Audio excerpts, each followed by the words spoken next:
people live in your house? Do you share a room with a brother or sister? Or maybe you have your very own room. Do you like living in a house full of people, or do you prefer to have a little bit more space and some peace and quiet? Hello everyone, I'm Kathleen Pelly. Welcome to Journey with Story. Today's story is a very funny Jewish tale about a farmer who complains to his rabbi that his house is too crowded. And the rabbi comes up with a very clever solution. Let's take a journey with It Could Always Be Worse. There was once a farmer who lived in a very tiny house with his wife, his 4 children and his mother. The house was so small that every day the children had to take turns sleeping on the table and under the table so that they could have enough space to stretch out. One day the man could not take it anymore, and he went to the rabbi of his small town and he said, "Rabbi, my home is so small. All day long, my wife and my children and my mother talk and fight and constantly bicker and babble. What can I do, Rabbi, to get a moment's peace?"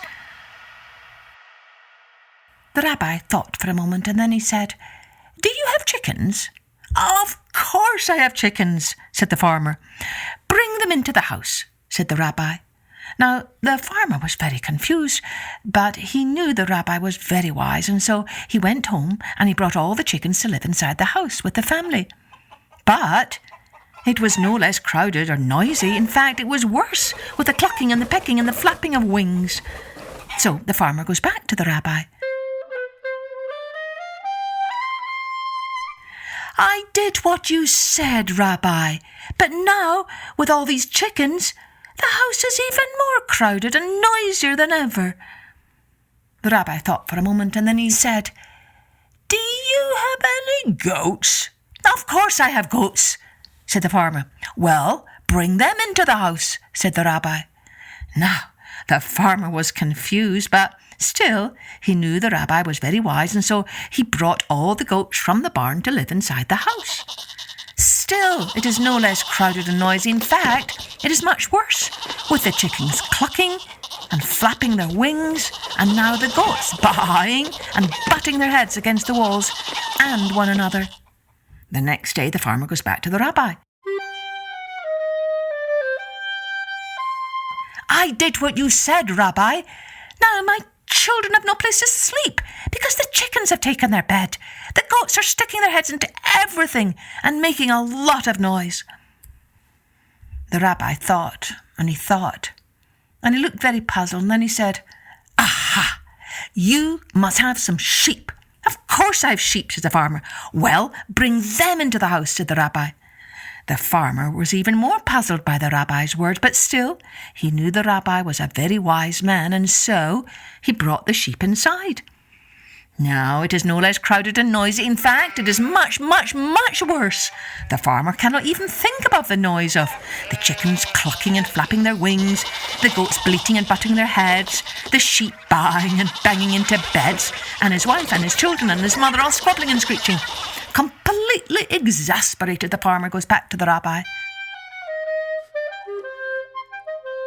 "Rabbi," he says, "I cannot live with this for even one more minute, let alone another day. What can I do? Oh, please, Rabbi, do not tell me to bring one more animal into my home."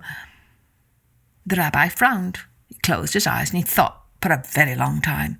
And finally he said, "This is what you do. Take the sheep back to the barn.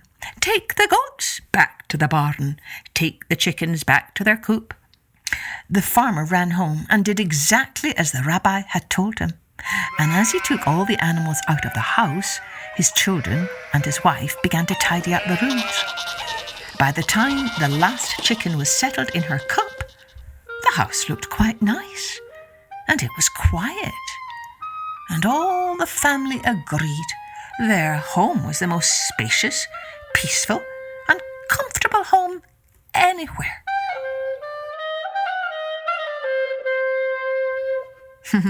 So, what do you think this tale teaches us?